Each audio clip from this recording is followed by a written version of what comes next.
The right to protect oneself and others should never be taken from anybody. Could it perhaps even be called a fundamental basic human right? This is to all American Second Amendment friends and everyone else right here in Georgia. We have a huge fight coming up. A lot is at stake. If you value less government reach, self-sufficiency, the ability to protect yourself from harm, and or if you are a gun owner for any gun for any reason, then I need your attention for the next several minutes. This will affect you directly. There is a huge vote coming up, a runoff at the Senate level in Georgia that can take away those protections, and that will be a loss for everyone, regardless of where they fall along the political spectrum. We know that in the executive office, we might have a return of the support of the industrial war complex and the establishment. But this is not the same establishment we have known all along. We also know something else, according to Biden and Harris themselves. They want our guns. And why is that such a big deal? You will hear people say, man, it's crazy to say that they want our guns. But I say, read Biden and Harris's own website. The language of their plan is clear. And don't just stop at reading their plan. Listen to Biden himself and people like his pal Beto O'Rourke, as well as Kamala and her assured rhetoric on the confiscation. Or Michael Bloomberg, who himself funnels millions into groups like Everytown, staunch anti-gun and anti-self-protection groups who believe that others will swoop in and save them if ever danger was to befall them. But Biden and Harris both have adamantly declared that they not just want, but will ban, to begin with, modern sporting rifles. In other words, AR platforms. They like to call them assault rifles or weapons of war. But we know that from the studies after the '94 Clinton ban, they're not even statistically a factor in crimes involving a gun. They also want to ban all magazine capacities to only 10 rounds, rendering an enormous number of guns useless, as they can't even support a smaller magazine. And that is not just a happy coincidence for them. They want to do away with semi-automatic. That means only a single projectile fires with a single pull of a trigger, guns outright. Yes, semi-automatic rifles, pistols, and even shotguns. Think about what that means. We know for a fact that they want a gun buyback program backed by a national registry. A gun buyback is a voluntary gun confiscation.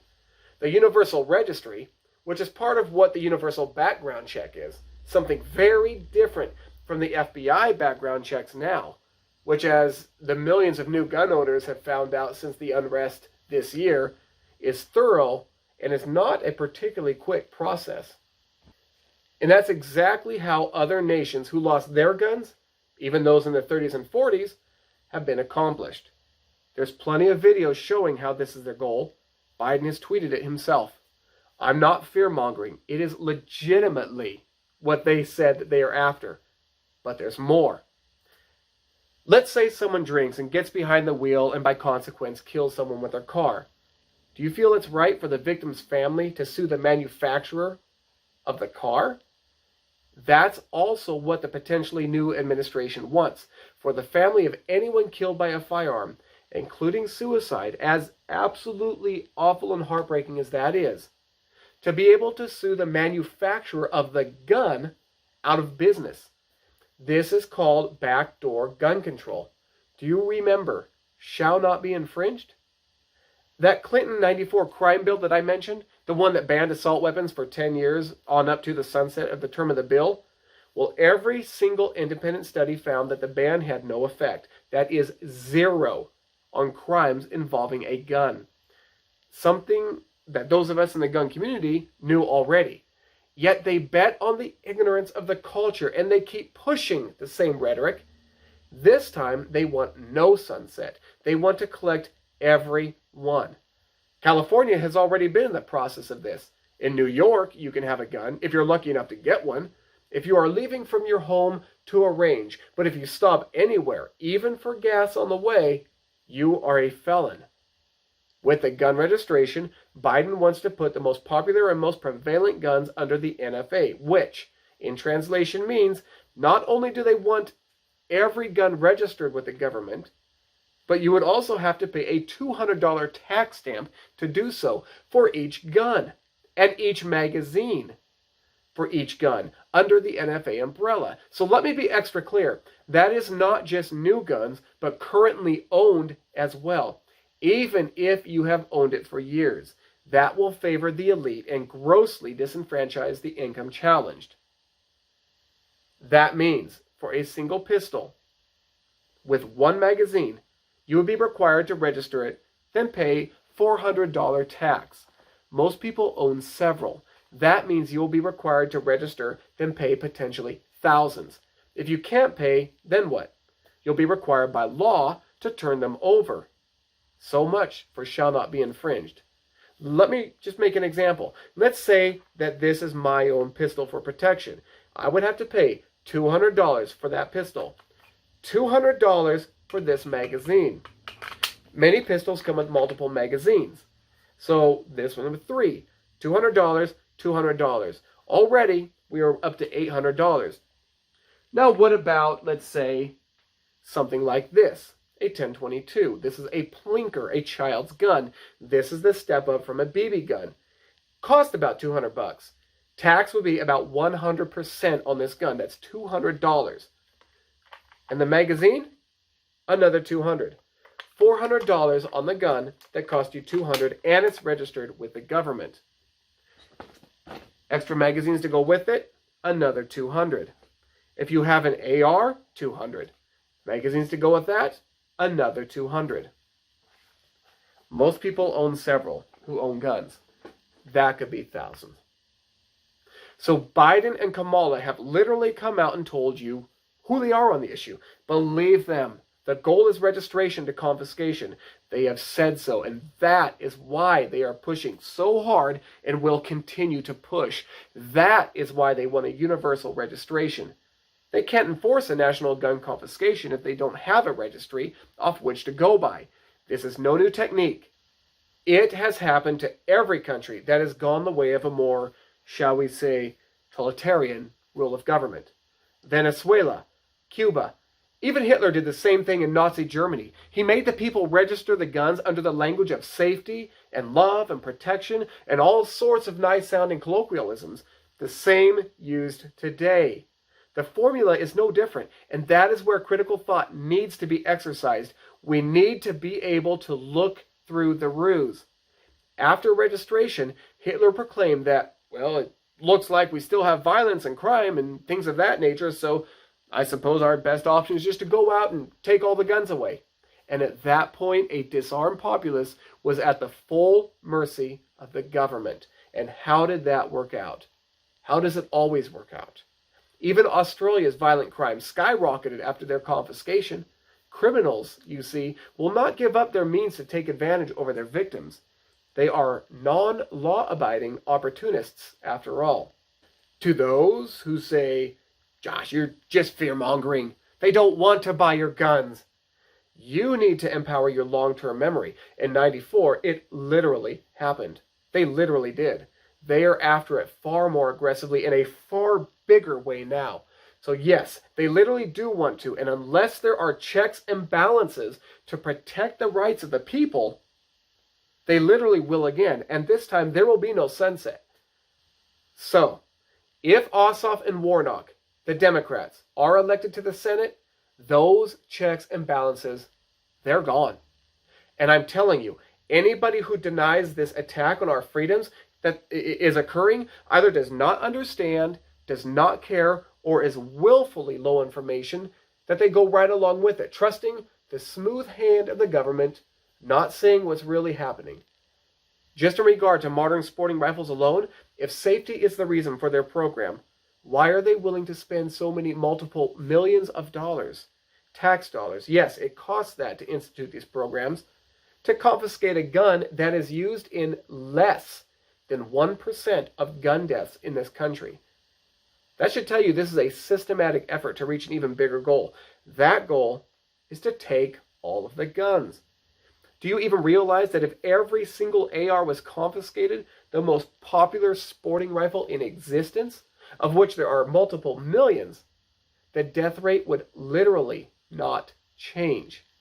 So why go after them?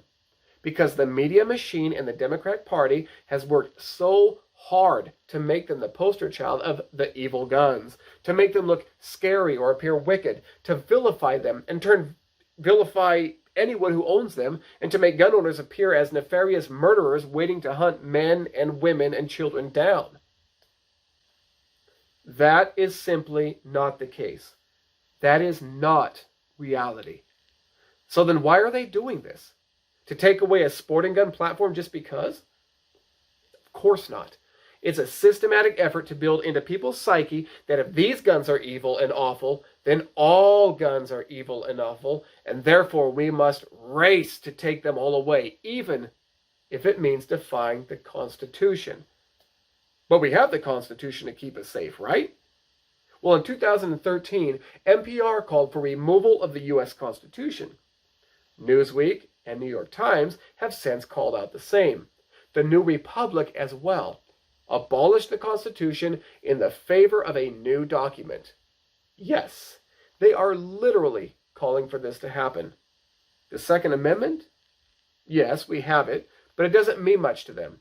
When they find that they actually cannot ban every gun forever and always, they will do what they have done in D.C., Illinois, New York, California, Maryland, areas with the strictest gun laws and the highest hurdles to ownership, yet also with the greatest rise in violent crime.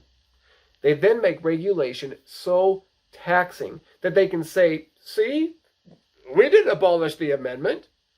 But they've made it so expensive and restrictive that most people can then not even afford a gun. Gun, by the way, is not a dirty word. And that's yet another example of backdoor gun control. That control, remember, by an ever-growing government. And by the way, do you know who this will negatively affect the most? Urban black communities. That's right.